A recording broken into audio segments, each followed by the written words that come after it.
का जिक्र फिर करना चाहूंगा। सुल्तानपुर की घटना में वांछित अपराधियों को हमारी पुलिस ने गिरफ्तार किया और पुलिस मुठभेड़ के दौरान एक व्यक्ति मारा गया। अब जाति के आधार पर समाजवादी पार्टी उसके समर्थन में खड़ी हुई है। हमारी प्रदेश की सरकार की प्रतिबद्धता है कि अपराधी अपराधी होता, अपराधी की कोई जाति नहीं होती। मैं कहना चाहता हूं कि हमारे साथ सर्व समाज के लोग जुड़े हैं। हमारी सरकार किसी व्यक्ति विशेष की सरकार नहीं है, यह सबकी सरकार है, सबके हितों की चिंता करती है। लेकिन हमारी जिम्मेदारी है हम प्रदेश में कानून के राज को स्थापित करें और हर स्थिति में लोगों को भयमुक्त वातावरण प्रदान करें। हम जब जानते हैं कि इस घटना में जो लोग वांछित थे उनके पास से गिरफ्तारी के दौरान 2.5 किलो से अधिक सोना बरामद हुआ है। जो दिन दहाड़े लूट हुई थी, 2.5 किलो से अधिक सोना बरामद हुआ है।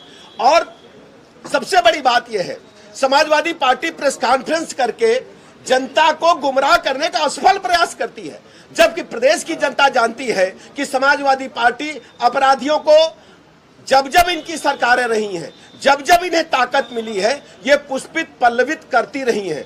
जहां तक आप सब जानते हैं, समाजवादी पार्टी ने जिस ढंग से अपनी विगत सरकारों के दौरान, आप देखते होंगे, हमें अच्छी तरह याद है, इसी राजधानी लखनऊ में हजरतगंज के क्षेत्राधिकारी को लोहिया वाहिनी के गुंडों ने बोनट पर टांग करके लखनऊ की सड़कों पर घुमाया था और बेचारे वो पुलिस उपाधीक्षक बोनट पर लटके लटके पूरे लखनऊ में सड़कों पर नंगा नाच लोहिया वाहिनी के गुंडों ने किया था।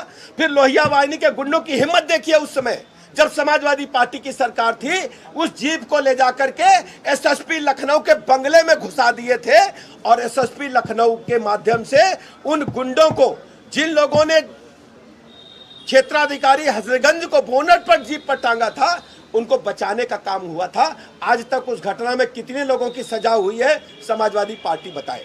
दूसरी घटना का मैं जिक्र करना चाहता हूं। बदायूं में 2 बहनों के साथ जो घटना घटित हुई थी, पूरे देश और दुनिया में चर्चा हुई थी। समाजवादी पार्टी आज तक उस बारे में कोई स्पष्ट बयान नहीं दे पाई है कि समाजवादी पार्टी की सरकार में किस ढंग से बहु बेटियों की इज्जत आबरू लूट करके उनकी हत्या करके पेड़ पर टांगा जाता था। तीसरी घटना मैं आपको याद दिलाना चाहता हूं। मथुरा के जवाहर बाग कांड को कौन भूलेगा। हमारे एडिशनल एसपी, हमारे पुलिस अधिकारी वीरगति को प्राप्त किए थे। अपराधी जो समाजवादी पार्टी की सरकार के संरक्षण में थे, कई दिनों तक गोलियां चली थी, गोला बारूद इकट्ठा करके रखे थे। यह समाजवादी पार्टी की संरक्षण की ही देन है कि जब जब सपा की ताकत मिलती है, अपराधियों का मनोबल बढ़ता है और प्रदेश की भोली भाली जनता का अमन चैन भी लूटते हैं, उनकी धन संपत्ति भी लूटते हैं और बहु बेटी की इज्जत आबरू को भी खतरे में डालने का काम करते हैं। और मुजफ्फरनगर कांड को कौन भूलेगा।